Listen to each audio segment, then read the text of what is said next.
Hello everyone, welcome to my another mini blog. আজকের সকালের ওয়েদারটা এরকম ছিল যে কখন সকাল হয়েছে তো আমি বুঝতেই পারিনি।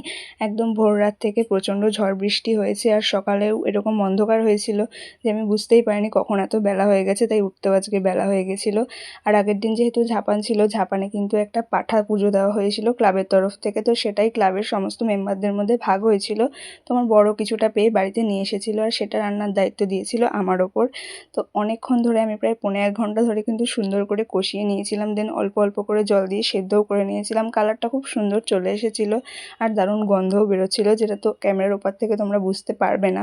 তো বেশ কিছুক্ষণ ফুটিয়ে নামিয়ে নিয়েছিলাম, আর এরই মধ্যে কিন্তু মেজমা আমাকে দিয়ে গেছিলো এই প্রসাদগুলো। এটা সজল বাবার প্রসাদ, আর এটা ছিল মাদুলি, ভেতরে শিকড় দেওয়া ছিল। আমাকে বলেছিল এটা মোম ভরে লাল কাঠ দিয়ে পড়তে, তো আমার বর আমাকে লাল কাঠ আর মোমবাতি এনে দিয়েছিল, আর বলেছিল কিন্তু স্নান করে ভালো জামা কাপড়ে পরতে। আর এই যে ধুলোটা ছিল, এটাও নাকি একটা প্রসাদ, এটাই আমাকে সামান্য একটু জিভে ঠেকিয়ে নিতে বলেছিল প্রণাম করে, তো আমি সেটা করেছিলাম। দেন তারপরে মাদুলির মধ্যে মোম ভরে লাল কাঠ দিয়ে পরে নিয়েছিলাম। কেমন একটু দেখতে লাগছিল, বাট কী করবো, এখন ঠাকুরের জিনিস পড়তে তো হবেই। পড়তে যখন বলেছে, আর আমার জন্যই পুজো দিয়ে নিয়ে এসেছিল। দেন বিকেলের দিকে ঘুম থেকে উঠেই ফুচকা খেতে ইচ্ছে করছিল, আর বরকে ফোন করে সেটা বলা মাত্রই ও কিন্তু 10 মিনিটের মধ্যে মেলা থেকে ফুচকা এনে আমাকে সেটা ঢেলেও দিয়েছিল। দেন ও 2-4টে খেয়ে তো বেরিয়ে গেছিল, আর আমি এদিকে একা একা মজা করে খাচ্ছিলাম ফুচকা।